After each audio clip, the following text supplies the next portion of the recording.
So in today's episode, I'm going to discuss a bit of an interest rate update. We're going to talk a bit about variable versus fixed and also how P&I repayments are affected relative to interest-only repayments as a result of the recent rate rises. So please subscribe, like and share, would greatly appreciate it. And please note, as always, everything discussed here is done so for entertainment purposes only. I've not taken into account your personal circumstances nor your risk profile, so you should seek professional advice before making any investment decisions. So today we're going to dive in a little bit further around fixed versus variable rates currently, and a little bit around how the actual interest rate changes are affecting people's actual monthly repayments. So basically we've got our little disclaimer here. So first we're going to talk a bit about the spread between fixed and variable that we're seeing at the moment. So there has become a big divide in between fixed and variable rates. Basically now what I'm seeing is the trend of people moving toward variable rates. Going back a couple of years, there was a lot of talk about people wanting to fix at the lower rates where they were lower than variable. What we're starting to see is that the majority of people now are opting for variable, and I believe that's on the back of variable being much cheaper than fixed across the board pretty much at the moment. The concern that I've got is that in past years when we had fixed rates lower than variable, that preempted the down move in rates that we saw in variable rates after. And so the concerns that I have are that we could see a potential repeat of that where the fixed rates are trending upward and maybe the variable rates will follow them over the coming years. Now, there is also the inversion of the yield curve in the US, which is where short-term rates in some cases are now longer than long-term bond interest rates. This is sort of changing day by day. The thing to look at there is the 2 and 10-year yield. And basically where you have a situation where short-term rates are paying a higher interest rate than long-term rates, this is normally an indicator of an upcoming recession. And that's because people are more willing to take the lower rate and more secure rate over the long term. So yeah, it's basically expectation of rate cuts basically. Now that is something that's quite fluid, but just something to keep note of there. Now, basically looking at sort of the spreads between it, these are changing on a weekly basis at the moment, but there's generally a difference of 1.5% to 2.5% between the 2-year fixed rate, which is typically the higher, versus variable rates at this point in time. So the spread between the two is quite wide at the moment. In some cases, the 2-year fixed rate is virtually double the variable rate. And just a couple of months ago, we saw that rates were at a very similar level, and in some cases, fixed were still lower, or they were actually virtually identical between the variable and the 2-year fixed rate. And so I do have some concerns, around the sustainability of the market, if they are raising rates materially, because it not only affects the cost of lending when you are a mortgage holder, but also consumer costs are skyrocketing at the moment. We're seeing higher food prices, petrol, everything like that. And so, jumping up the cost of people's mortgages more or less just compounds that problem even further. Now, if we look at principal and interest versus interest-only repayments, basically with this, I saw an interesting chat in the broker group basically where they were talking about that actually the rate rise differs depending on whether you're on P&I or whether you are on interest only.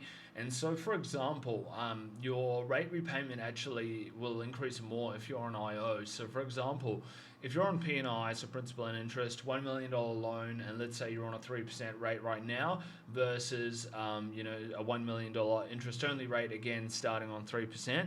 Let's say both of those go up by 0.5%. And so even though both of them are going up by 0.5%, both of them are the same loan size and the same starting interest rate, the actual repayment increase is not the same, despite the interest increasing by the same amount, because 1 million loan, 3% going to 3.5%, so they're both increasing by 0.5%.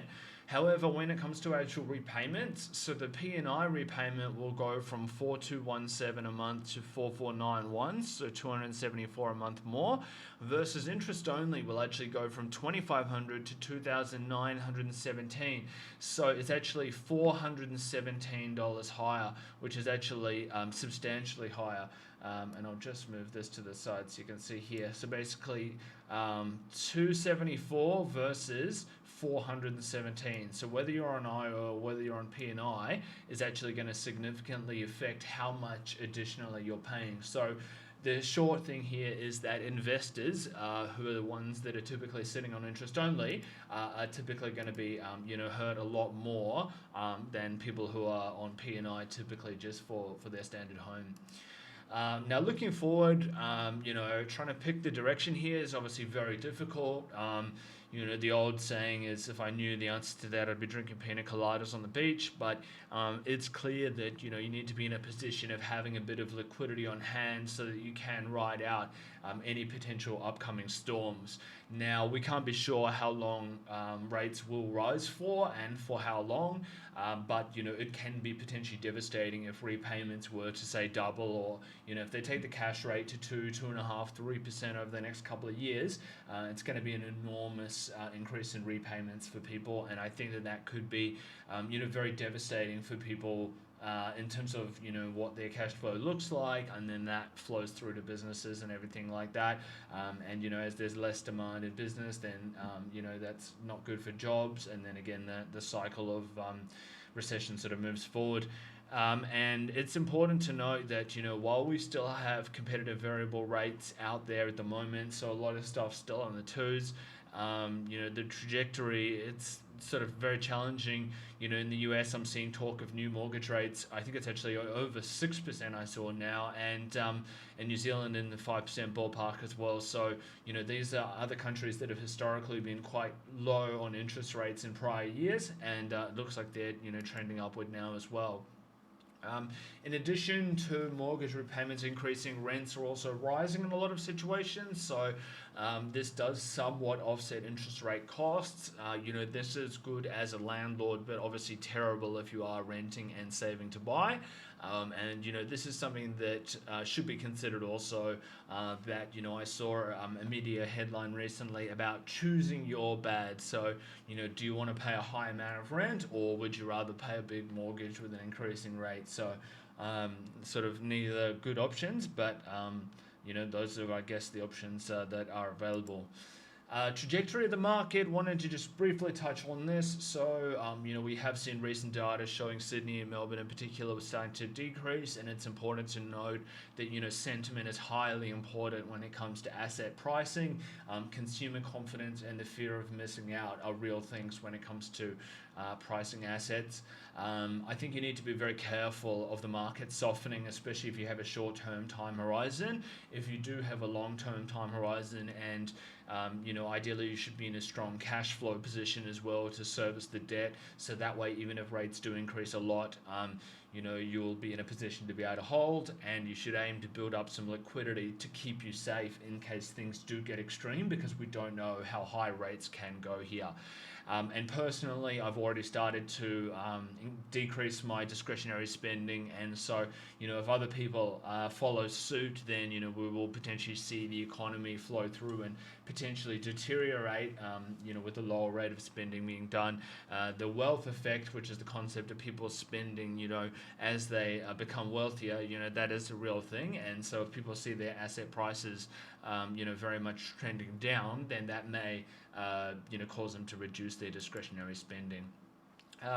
Now, I still believe Australia is an attractive jurisdiction. I believe we are going to see future migration. I know that there has been some people leaving the country recently, but I do believe future migration is a real thing, and I believe that Australia is sort of recognised globally as a fairly stable democracy, with good weather, and so I think over the years, we are going to see more and more people migrating here, and so many construction companies are also going under as well, so that presumably will eventually have some impact on the speed of new supply coming to market, and that could be supportive of existing stock as well. Another thing to note, New South Wales is also looking to drop stamp duty, so it looks like Dominic Perrottet is pushing basically to abolish stamp duty in favour of the annual land tax option. I think this is very good news for buyers. It significantly reduces the deposit requirements. And previously, I thought that this would cause a bit of a jump in prices. Sentiment is quite weak at the moment, so I wouldn't quite bet on that at the moment. But I think it is going to be supportive of the market, and I think that it is a good sort of catalyst here as well. And we do have a couple other factors. We've got like the shared equity scheme and a couple other things coming up. So it's not, I guess, all doom and gloom. I'll be doing further updates on how the market is changing over the coming weeks. If you've enjoyed the video, please do subscribe, like, and share. And please note, as always, everything discussed here is done so for entertainment purposes only. I've not taken into account your personal circumstances nor your risk profile, so you should seek professional advice before making any investment decisions. Thanks so much for tuning in.